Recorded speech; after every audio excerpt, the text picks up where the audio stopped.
Hello, everybody. This is Mike from the Hey, Are You Still There podcast. My wife Beth and I would like to invite you to join us each week as we examine life at the intersection of marriage, family, careers, and ministry. Through 28 years of ministry, 26 years of marriage, 23 years of professional careers, and 21 years of being parents to 3 kids, our fun and honest discussions promise to have something for everyone. And now, on to the show. Hello, everybody, and welcome again to another episode of the Hey, Are You Still There podcast. We are on location. Beth, where are we? We are in Roatan, is the way Southerners say it. But how do non-Southerners say it? I've heard other people here call it Roatán. Sounds more sophisticated that way. It does. But we're in, for those who don't know, it's an island in Honduras. Okay. And hopefully I said that right. And where is Honduras? It is in Central America, although some people would try to say South America, but we argue that it is Central America. Well, it is Central America. Yes, we had that argument. It's on just the way one of our here. children that lacks geography. Yeah, that thinks yes, it's in exactly. South America. Right. All right. Well, we have some very special guests with us today. Did you even let me say it's Mike and Beth? I don't know. Anyway, Beth's here. Beth is here. Who do you think they thought I was talking to? I don't know. But you didn't do the, hey, everybody, it's Mike and Beth. They'd come to expect it. Everybody that was tuning in to listen is now tuned out. Okay. But we have a special guest. They're here for the special guest. Yes, that's why everybody showed up. The whole reason why we are here in Roatan. So go ahead, introduce yourselves. Well, my name is Brooke. And I'm Renee. That's it? No last name? I'll just go by. This is amazing. They're undercover. It's like Prince and Madonna yes. here. We are Renee and Brooke Pizzotti. There you go. But can you also say it in Spanish really quick? Renee y Brooke Pizzotti. Well, say my name is.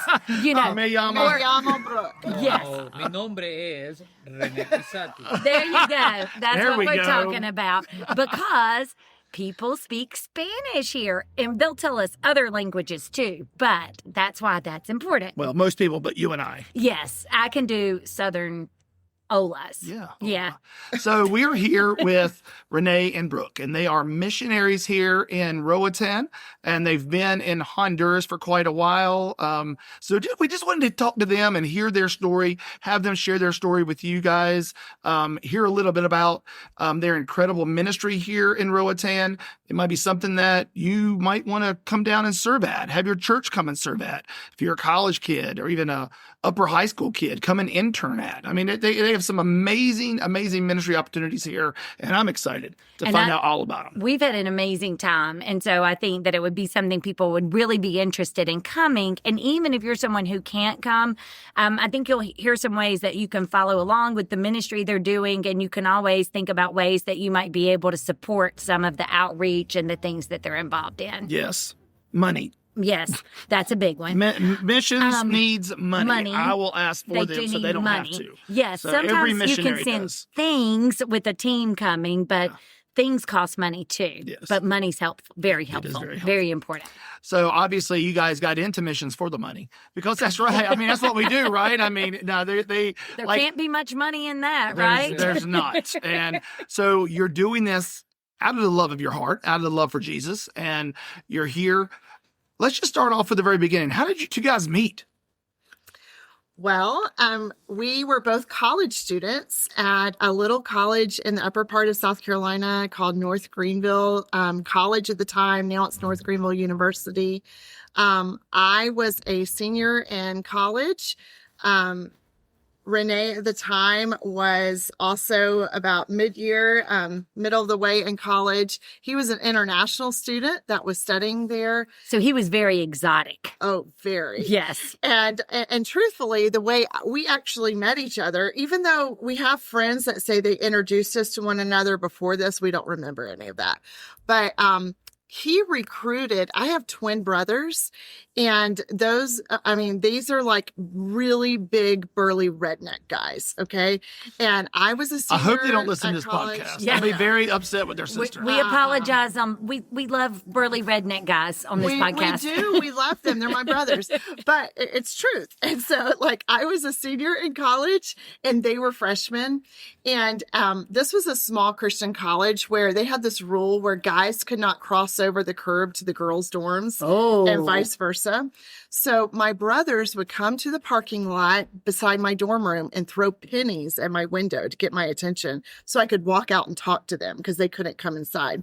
And so one day I heard Obviously, the pennies, pre-cell phone days. pre-cell phone Yes. days, completely. I mean, this is aging me for sure, but yes, pre-cell phone days. They might have had those bag phones in a car, but Yeah. we wouldn't go to the car to call anyway. So I heard the pennies hitting my window and I walked out to the parking lot to talk to these big brothers of mine. And they told me about this really cool Hispanic pastor dude that they had met that was organizing a trip to Honduras, a mission trip to Honduras. They could not wait to go on that mission trip because they were going to hike into the mountains of Honduras, share Jesus with people, and get chased by men with machetes. Well, that is a big selling point. I didn't know about the machetes when I signed up. They were so excited and pumped about this really cool exotic trip that they were about to take. Little did I know that in their preparation of getting ready for that trip, that I would meet Renee, we would meet one another, and we would actually we actually met in October of that year. We were engaged on Christmas Day. Renee moves fast. Dang. And then Player, gotta play, right? That's right. Renee locking that thing down. And then I found myself like signed up for that same mission trip. And so we came on that mission trip and 3 weeks later went back and got married. Wow. Were there machetes? Huh? Were there Oh, machetes? there's machetes. On the mainland. Okay. Well, there you go. Men walk around with machetes all the time. But they're not a weapon. They're a tool. Oh, so they're not chasing you with machetes? No. Okay, no, good they're to a know. tool. They're a tool. So for coconuts or whatever. See, they have shotgun weddings in South Carolina. They have machete weddings in Honduras. Is that Machete what you're telling me? weddings, Well, let me tell you, my story's a little different, but not the same line. But I remember completely different. I remember going into the library to study for a test or a paper. Oh, he's so And- studious. Yeah. Mm-hmm. And then I see this girl walking down the stairs, talking to me and saying, "Hey, you're coming to my house this weekend, are you?" And I just look at her. My reaction was like, "Of course." I mean, that's what every college guy wants to hear. Yeah. Yeah, it's like, there you go. Finally, but yeah, and I went to her house that weekend because her brothers have invited me to come over and spend fall break. Let me just preface this. This is a very interesting note, but our school closed down the college for fall break for a deep cleaning. Mm-hmm. Well, international students, when you close down a college campus, they have nowhere to go. Yeah. And so they closed down the campus for fall break. And my brothers were so upset about that they invited all of the international students home with them for fall break. Oh, what nice So- rednecks. See? Yes. Yes. So that's where I was like, I just saw this international guy and I was like, hey, you must be coming to my house this weekend. That's what that was about. I don't think so. But what I want to know is then why would Renee think he's qualified to take people to Honduras to be chased in the jungle with machetes? Why not?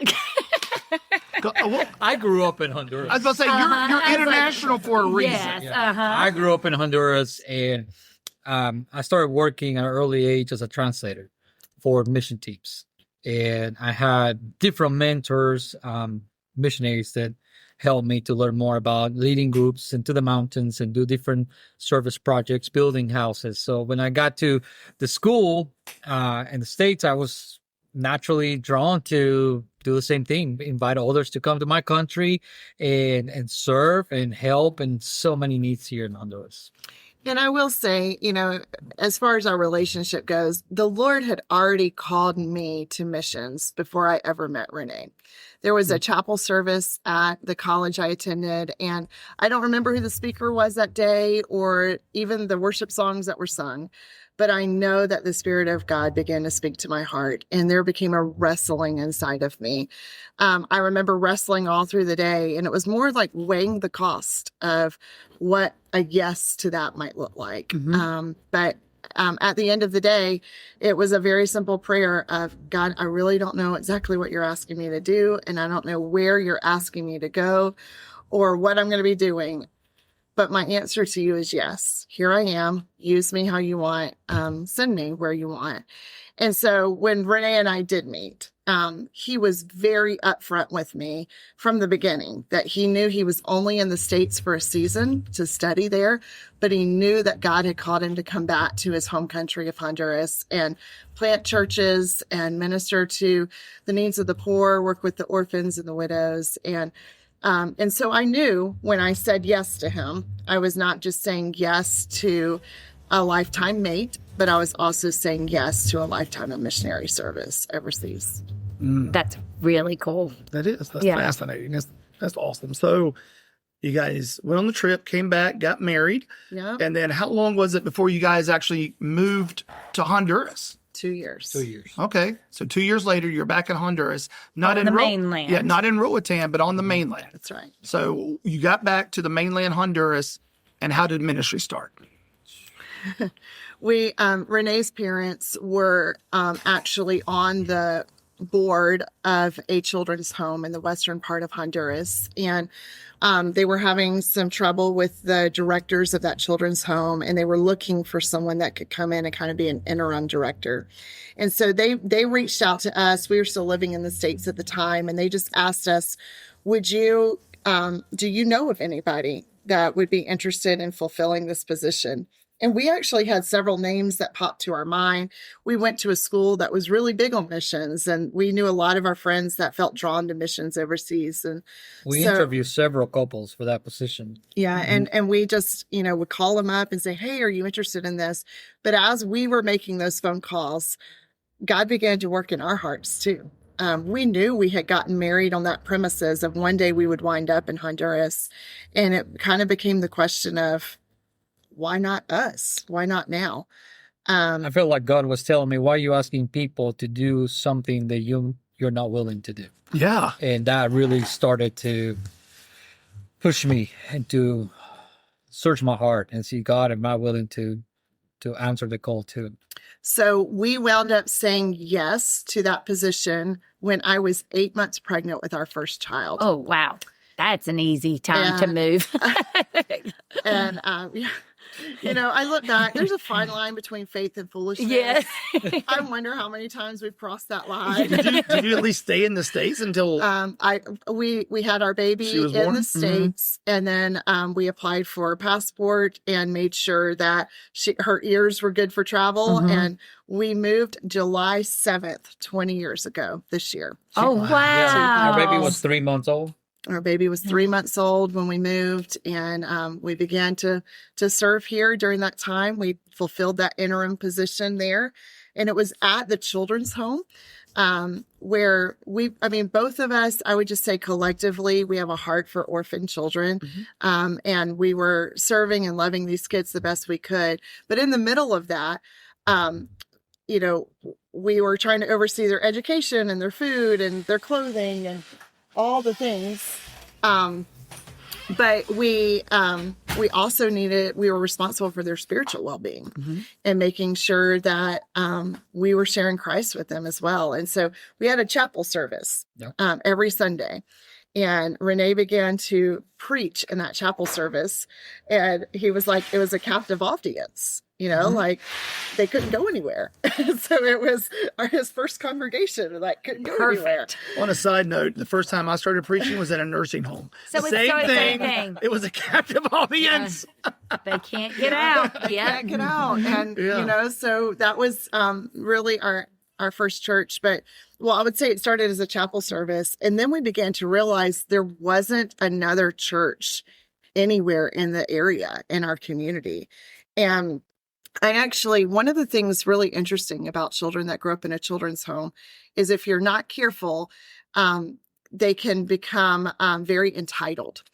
because everybody's coming to them and everything's about them inside the fence. And so, Yeah, they don't understand the concept of like you have to work for something or earn it because you're I've used never thought about that. And we've worked at a lot of orphanages, and I've never even We considered talked that. about that a little bit on one of my previous mission trips because that was one of the things the missionary was trying to do was like we were going to give our shoes to one of the kids that asked for it. And he was like, please give them to me first because he had a program where they work to earn it. yeah. Because it makes them even more vulnerable to gangs or to other, when they get out. Like, And so what we decided to do to try to help combat some of that was we created something called light teams with inside of the children's home.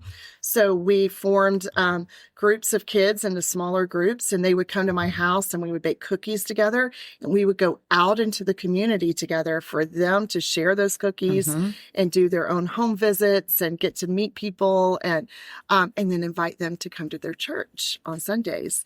So that chapel service grew to be a beautiful, thriving church. And that was where and I'll let him talk for this, but I was going to say, I think that's where Renee's heart for church planting just kind of came from. He saw this church birthed in a place where there were no other churches.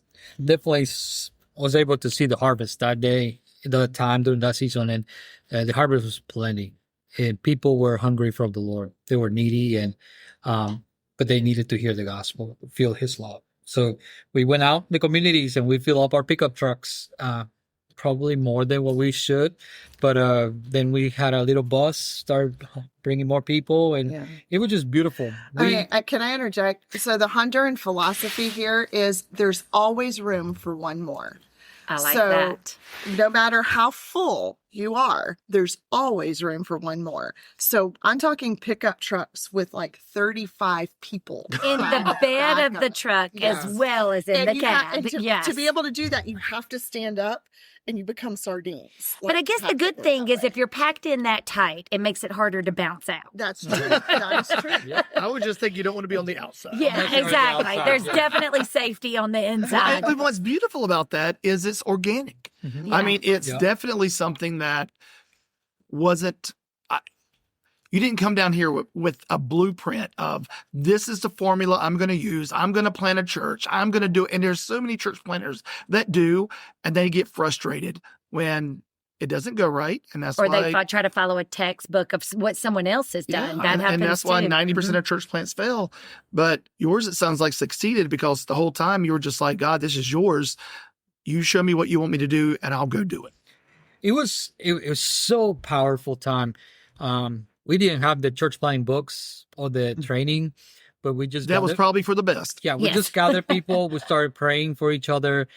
We were sharing what God was doing in our lives, and there was a movement of God in there, and people were coming to seek for prayer, and there was a faith that was demonstrated in that time. It was incredible. They will come and present their needs and ask us to pray for them, and we pray.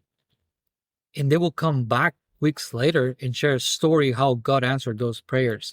And that became so contagious that more and more people were believing God to supply their needs. Not so much the North American missionaries, but God. Right. And they were asking for provision, for healing, for marriage, for different things. But they were giving God the glory for those answered prayers. And it was week after week. And I mean, we can't talk about that season of our lives without mentioning the corn story. Oh my gosh. Yes. You have to share that. Yeah. Well, the corn story is a famous story because it was so powerful. And one of our pastors said, never stop sharing this story. But I started a small weekend Bible study with some leaders and future pastors. And one Saturday, Pastor Jesus came and said, Pastor Renee, I have a big problem in my corn farm and my land. All my crops are dying. There's a lot of worms in the ground, even the roots of the corn. Can you lend me some money to buy some medicine and put in the field, pesticides? And I was like, unfortunately, I'm broke. I'm a missionary. Well, let's remember there's big money in the missionary and pastoring world. But you know what? We can pray. And I told them, let's all gather, pray for your crops. And then we pray for that. And I said, now that we have prayed to God, I want you to go to your home and grab your family and grab your wife and grab your kids and take them to the cornfield and walk the cornfield and pray to God together. This is your livelihood. This is your food. So ask God to intervene in your behalf. And I said, and we're going to pray that God will take the worms out of the ground and that he will rain fertilizer to your ground so that you will be fruitful. They'll be fruitful. And he left. And I never asked again about that, but he did that. He did exactly that. He went home, grabbed his family and his kids and went and prayed in that cornfield. Many weeks later, he invited me to his house and said, Pastor Renee, why don't you come and have some coffee with us? Because life happens around a cup of coffee here in Honduras. So we went and started drinking coffee. It's like, I want to take you to my farm. I want you to see our cornfield. And I just forgot of that prayer at that moment. But he was so proud. And I was like, okay, let's go look at the corn. And we went there. We started looking. And he said, remember when you prayed for this cornfield? We did what you asked us. We came here and we prayed. And he said, look at that cornfield on the right. That's my brother's. That is dead, is not going to harvest anything. See that one on the left? Same thing. That's my sister's, is dead. But the one in the middle is mine and my family.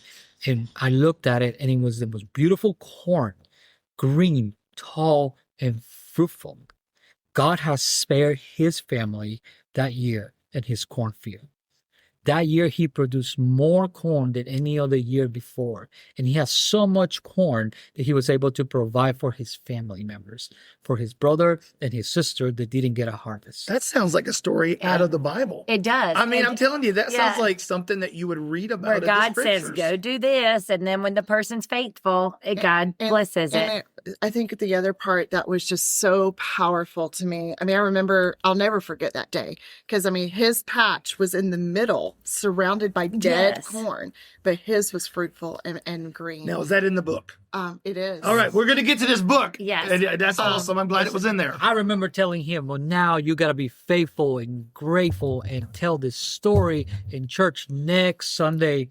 And you need to tithe. Yeah. And let me tell you, he shared that story in church and testified and gave God the glory. But he walked the aisle of the church carrying sacks of hundreds of pounds of corn and laid at the altar and said, this is my tithes. He didn't sell it. He just lay it there after harvest. And the church was able to feed many people, many widows and children with that corn. But it was such a beautiful moment that he was so grateful, and the faithfulness of God was shown that day.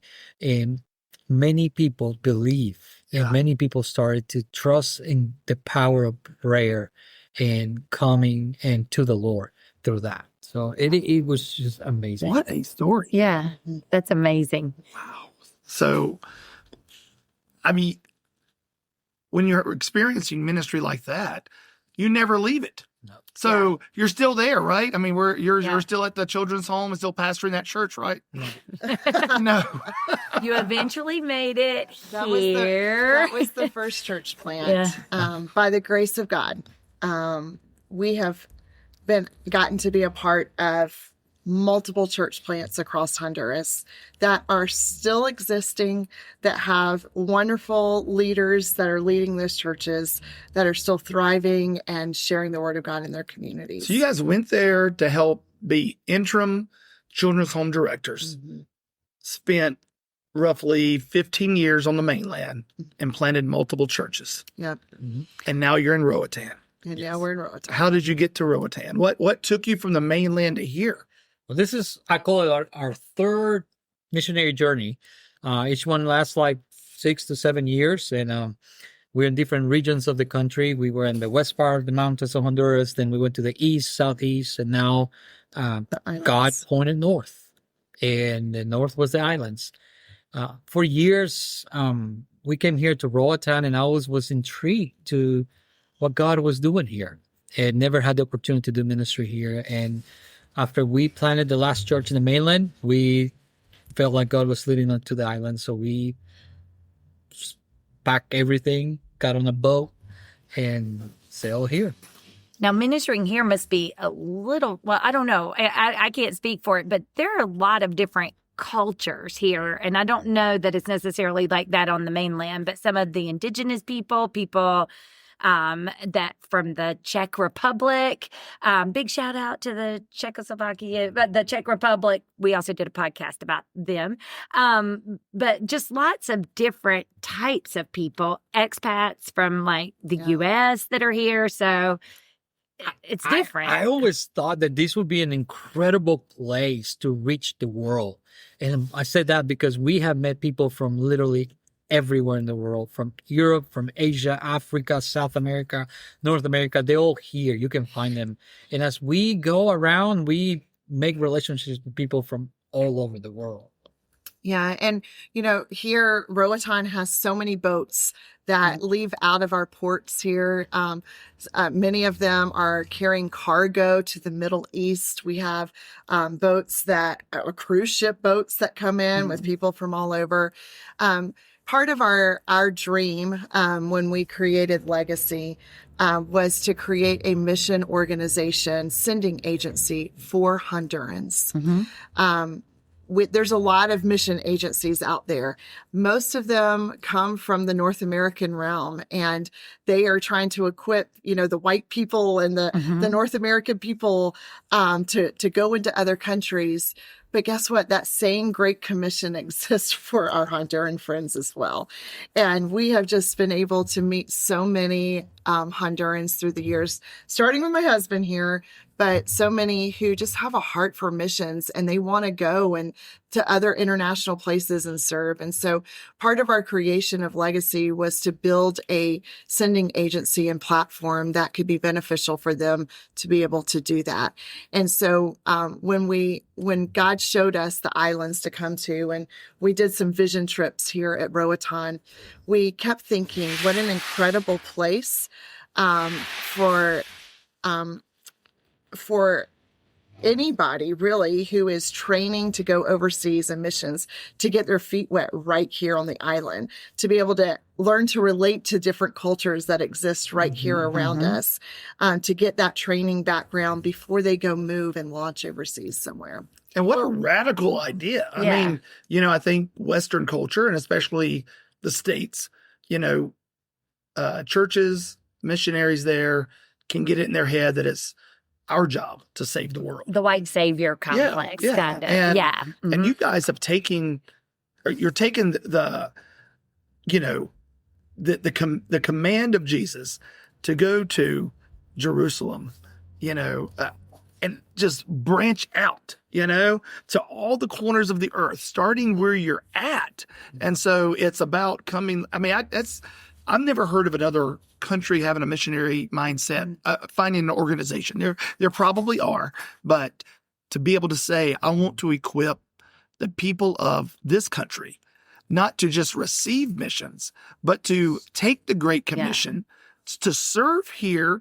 This is your Jerusalem, like right here, and then start going out to Samaria and all the ends of the earth, and to keep going out. And that's a radical way to do missions. And I hope that you guys have been able to see examples of that this week. We have Honduran team members that surround us, and Honduran missionaries that are already a part of our organization. We just sent our first 2 missionaries out of our church plant here in Roatan to the Middle East for 2 weeks. That's huge. That's great. Yes. That's really cool. Sending our Honduran friends and brothers from right here in Oak Ridge to the Middle East to share the gospel. Well, and the other thing that we identified really quickly with you guys that we liked that kind of goes with this theme, but I feel like everybody in our group from this, we got here Saturday, but by Sunday, everybody's like, why do we feel so comfortable? It feels very much like our Project Re3 because you're doing a lot of work here. You also have this dream of the international missions. But I think what I appreciate so much about your model is exactly what you said. It's so community-based. It's not necessarily about you two or the other missionaries that are here doing everything for them. You're bringing the people in and loving them and equipping the native people of this island to go to their own communities. And that's been so impressive, like the visits that we've done here, because someone in their community told us to go see them. That's pretty amazing. And, as missionaries, we feel like it is our job is to work ourselves out of a job. Mm-hmm. And so that is what we intentionally do all the time. We're looking for those local leaders that we can pour our lives into, that we can do life side by side with. There's a possibility one day we're going to be gone from here. Yeah. God may move us to the next location, but we know that the ministry here will continue with those local leaders. Mm-hmm. And talk just a little bit, really briefly, about all the things that you have, like the amazing coffee shop, someone that's working in the schools. Well, and we kind of, let's just yeah. we glossed over this. What's the name of your organization? Oh, yes, we did. We got to go back. Go ahead. What's the name? Yes. Legacy Mission International. And anything behind that, or why that? Well, we when we think about what do we want to leave behind one day, what kind of legacy do we want to leave behind, our prayer is that we are building an eternal legacy. We're not trying to build a name for ourselves. We are trying to build the name of Jesus Christ here. And so when we're long gone, we pray that that's the name above all names that remains. When Brooke and I went on our first mission trip, there's a story about passing out shoes, and she tells it all the time, how God convicted her that we were running out of shoes to give to people that have walked for miles to get a pair of shoes, a new t-shirt. And as she went with God in prayer, she realized that the one thing that we can give people is Jesus. That will last them forever. And that's where that started. Like, Jesus is the only thing that will last forever. Well, it's the beggar in Acts 4, that comes to Peter and John and says, can you give me some money? And in Acts 4:20, he says, Peter and John say, silver and gold I don't have, but what I have is Jesus. Yeah, that's right. And that's what you guys are doing. That is the eternal legacy we seek to leave here. And exactly what Renee said. I mean, I'll never forget that day. We were in the most primitive place, even to this day, that I've ever been in. And we've been in a lot of other countries, but this was a village in Honduras that we hiked 18 kilometers to get to, and most primitive place I've ever seen. People desperate for material things, anything. And the shoes were gone, and they literally, people had walked days and were standing in line just to get a pair of shoes.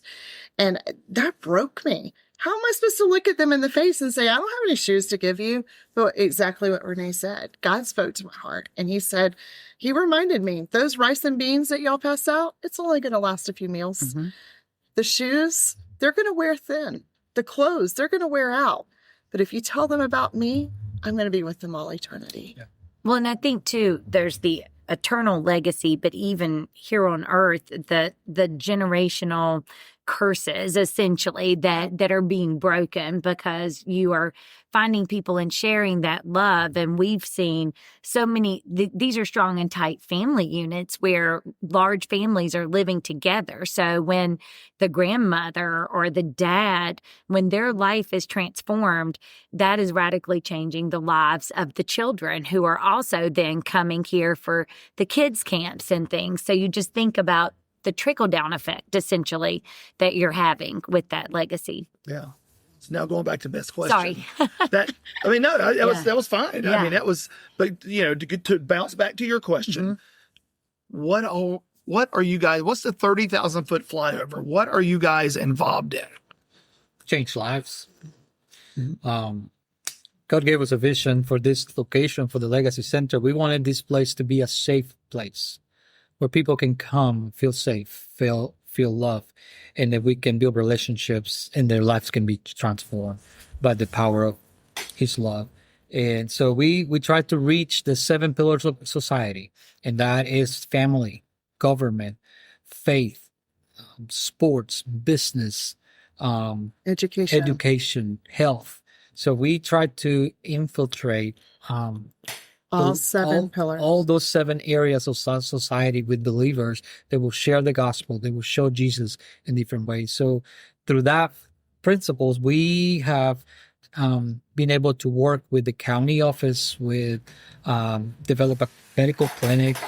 You want to share more about those? Yeah, I mean, so exactly what Renee's saying. So when we started going through and just being very intentional about how do we infiltrate these pillars of the community, we have an advocacy center for women.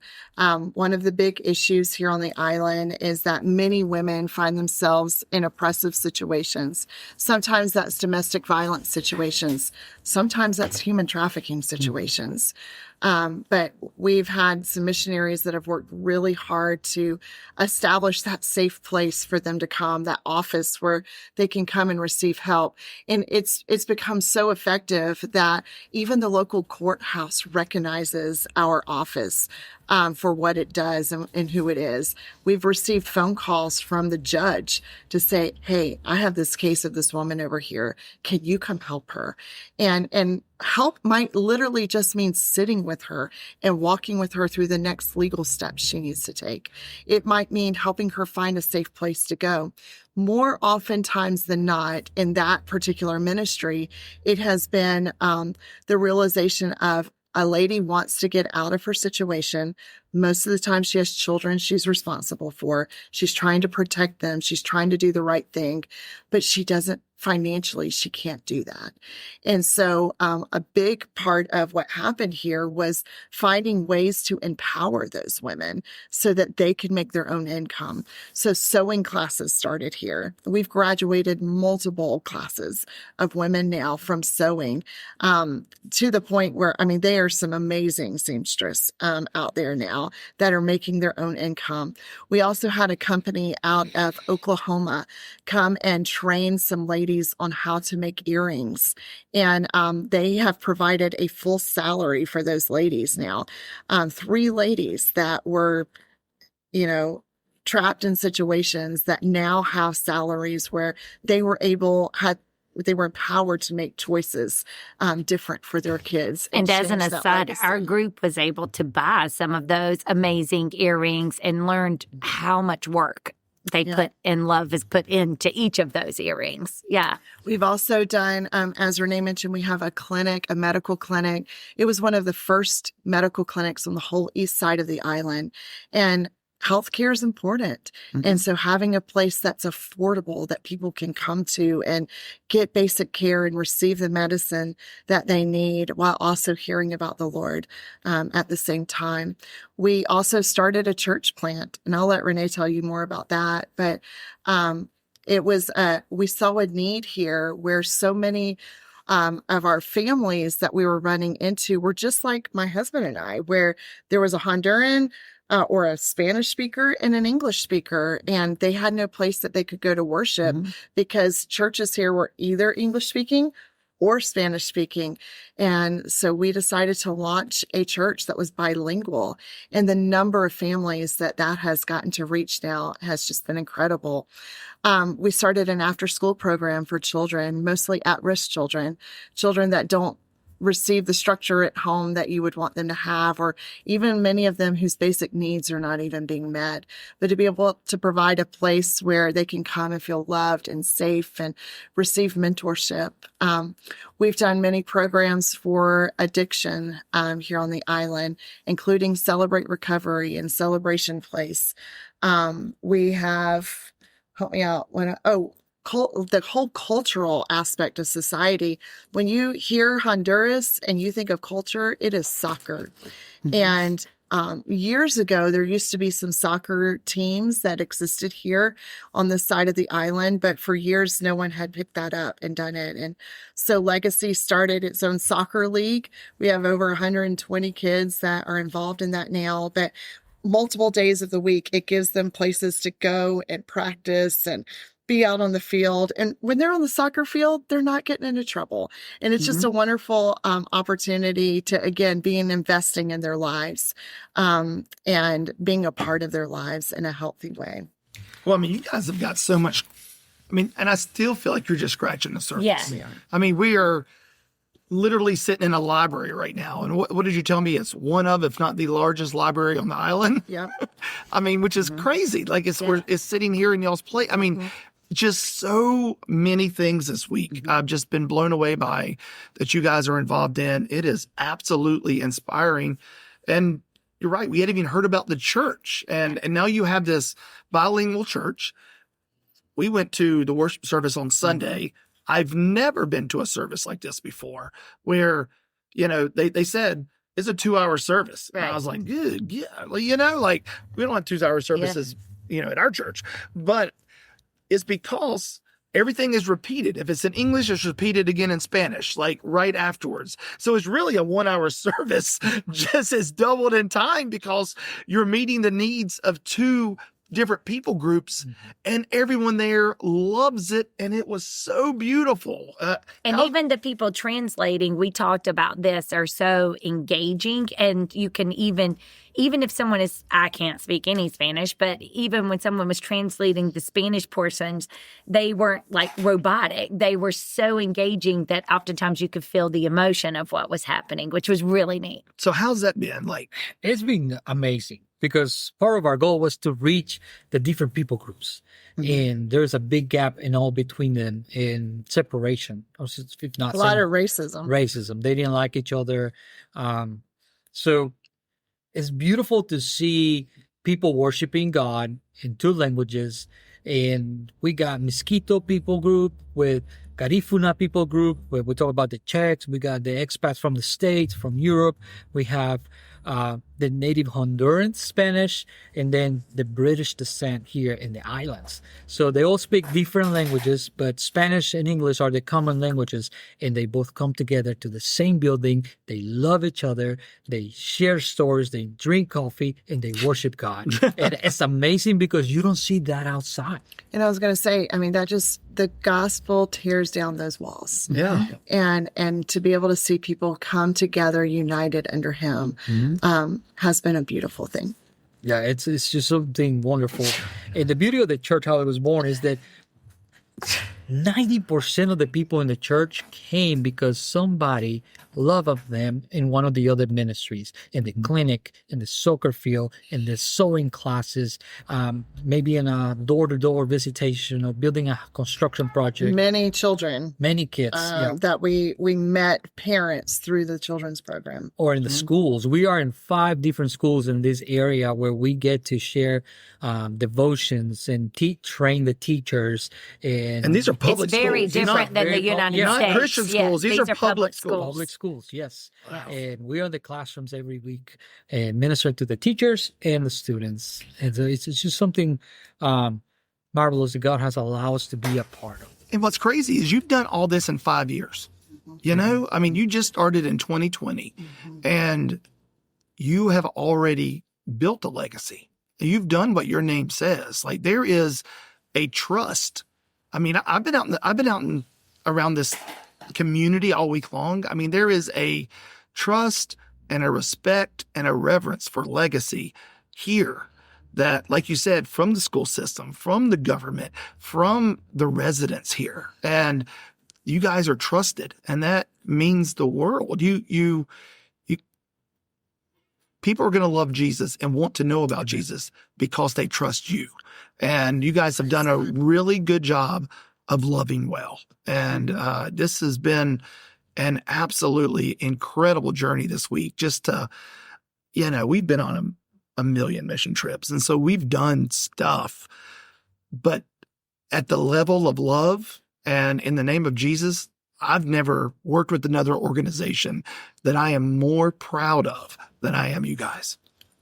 Wow. Yeah, it's been really amazing. And our entire group has loved it. And just at a high level, if anyone's thinking about coming, I know you guys had worked with us and would kind of custom design a trip. If you wanted to just do construction, you could. If you wanted more relational. For us, I think we viewed this as an exploratory trip. We really wanted to be exposed to a lot of things. And so we brought our group down, 11 of us, and we would give options. And so one of the groups did a lot of construction for someone who has a very sick family member and needed some work done. So they were outside doing work, but you also had some of your people with them. So again, we're building relationships while we're doing that. We also did home visits, which at first, especially if we're visiting people that maybe don't go to the church in the United States, you feel a little weird about that. But as you told us, that's embraced here. They love home visits. And so we were able to go into the homes of many of these people and better assess their needs, pray for them, give them hopefully some hope, take them water. Many of the challenges on the island here, water is one of them. We were able to go to a school to see some of the things you do in the school, lead devotions, do a super fun song. And we were also able to, a group went to do the soccer practice. And so they were able to see that. And we did the children's ministry, some of the children's outreach, the camps and the mom's morning out. So we've just seen That's a lot. That's a lot. And again, that just barely scratches the surface of what Legacy does. And then also you have a coffee shop and we go, and it has the most amazing cinnamon rolls that I've ever had in my entire life. And I want to just eat all of the icing and great coffee too. But yeah, so just a lot of things. And then that shop and many of the things you do employ the people that are here. So you're giving them so many opportunities, which I also really love because it's just pouring back. You're pouring into the community and then the people that you pour into are pouring into the community. And it got an amazing ripple effect. So if people want to find out more about Legacy Missions International or International, what is it, Legacy? I don't want to get it wrong. Legacy Mission International. All right, Legacy Mission International. How do they find out more about this incredible organization? Well, they can go on our website, legacymissioninternational.org, and they can go to the Contact Us and send us an email. They could also find us on social media. We are under Legacy Mission International. Our site here in Roatan is called Legacy Center Oak Ridge, and so they can actually find us on that too. And also, we have a published author in our midst. Yes, we do. And so we've already heard a little bit about, yes, we had the honor of bringing down the books. I plan to read it very soon, as soon as I get home. But Brooke wrote a book. So July 7th of this year, we celebrated our 20th year on the mission field. And this has been it's been a desire of both of ours for a while, just to write down some of the testimonies that we've seen through the years. And so we did that for our 20th anniversary. So it's called Test and Testimonies. And it's based off of a quote that says, every day we are faced with tests, but every day we should have a testimony of God's faithfulness of how we overcame it. And so that is the name of our book. The corn story is in there, the one that Renee shared, along with many other testimonies of things we have seen and witnessed God do through the years that have helped build our faith and trust in Him as well. And just a few other plugs of things to think about because I'm the worrywart in the family. And so every time we go on a trip, I have to research a lot and I worry about all of the things that could happen. But with regard to staying here, our rooms are fabulous. The food is phenomenal. The ladies that prepare the food, they do some native dishes from the mainland as well as the island. That's another thing we've learned culturally, just those differences. They keep it clean, which is amazing. We have air conditioning. So I was worried about, because I've told you I'm a mosquito magnet. So not just the heat, but we have air conditioning. We, food's wonderful. It feels very safe. I've felt very safe here as long as you're smart and we stay in pairs and do things like that. So that's been amazing. What else would I worry about? I'm trying to think. Is there anything else I worry about that people might? Haven't you worried about? Well, yeah, that's true. I have worried about everything, but I just they take care of you. Anybody know. can come here. And it is wonderful. Yes. They take such good care. And we always have translators, but a lot of the people do speak a bit of English. They may not be confident in their English abilities. So I really feel like, too, this is a great place to come for a group that's interested in different cultures coming together. If you have a group where you don't want to be placed, like one time when we went to Mexico City, no one spoke English in the children's home where we were. So we were trying to use Google Translate with no cell signal and lots of hand motions. And we were living in the facility with them. This is not that, because you're going to be able to communicate, which is great. You're going to feel safe, but you're going to be challenged. And I think that's the other really cool thing. Our group has been pushed to go sometimes and do things that maybe, are different for them, but I think they've loved that every step of the way. And there's so many opportunities here that you really could, do only relational type ministry or do only construction or only a medical clinic. They gave us, I called it a mission trip menu. Yes. And said, it's like, order here's what your you want to buffet. do. Yes. Order all what you can eat. Yes. I would like a little house visits here and a little of construction and over so you here. just go through with your team and you decide these are some things we might like to do. And I submitted that and we did. It's fit our team very nicely. And with anything else, we're flexible. You just go into it with the mindset that you will be flexible because sometimes things change. But the good thing is, hopefully you as the mission team will be flexible, but Legacy is also flexible. So if we've had people who decided, I didn't want to do construction today and I want to do something else, they have been flexible with us while we're here. And Beth and I know from our own mission organization and church that it's not built on our backs. Just because we founded it doesn't mean that we do everything. We have an incredible team. Amazing We have people. an incredible team at Re3 that keeps it running, and you guys do too. Your mission teams that are here are so just the best people. And I'm gonna steal a line from Renee. He says, "Now I believe in the multiverse," because that's how I felt all week. I feel like this is the Honduran Project Re3. Yes. And everything.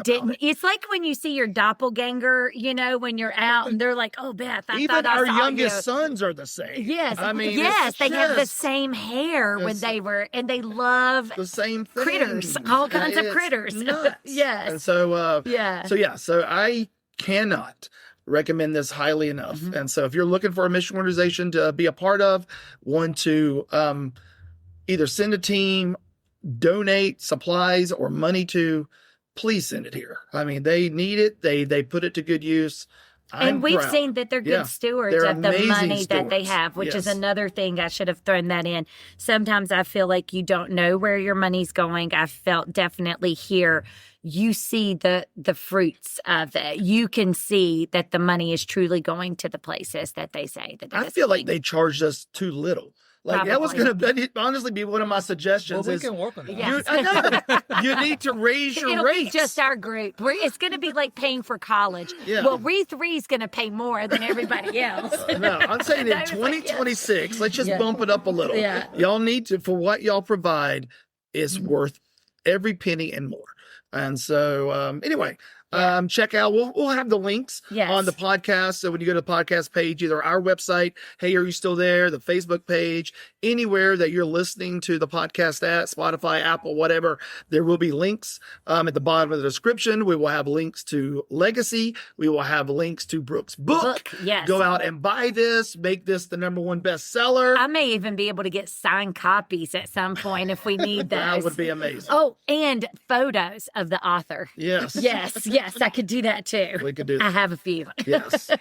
And it's just been a joy this week. Yes, being with it you has guys. been. Thank y'all so much. Loved having you guys here, and we've just appreciated your hearts of service and your flexibility with us. And so again, we didn't know each other on Saturday when you guys arrived, but I feel like we're leaving as family. Yeah. You guys are leaving I'm family. genuinely gonna miss y'all when we have. I am too. I'm really. Of course, I want to see my own kids that I haven't seen all summer because they're finally coming home from internships. But I'm already thinking about what the people and the things that I'm going to miss when I go home. Yeah. And a lot of times I'm ready to go home because I want my warm shower and, all those things. So this is different because I'm really going to be sad. Yeah, definitely. Yeah. Well, you're welcome to come back. Oh, we are. We've already got some stuff penciled in. Yes. And so we'll kind of look at that when we get back home. But right now we're planning on definitely bringing the team back And hopefully bring in some next any spring. supplies or, suitcases full of money to help the ministry here Yeah. if people feel so led. Right. So, Yes. Well, thank y'all so much for being a part of our lives this week and letting us step into yours. So again, here. this has been Renee and Brooke and Legacy Mission International. And from Mike and Beth, and hey, are you still there? Yeah, Mike and Beth. I didn't get to say and Beth. Well, no, you can't. Yes. And Beth. And Beth. We will see you next time. Thanks a lot. Bye, everybody.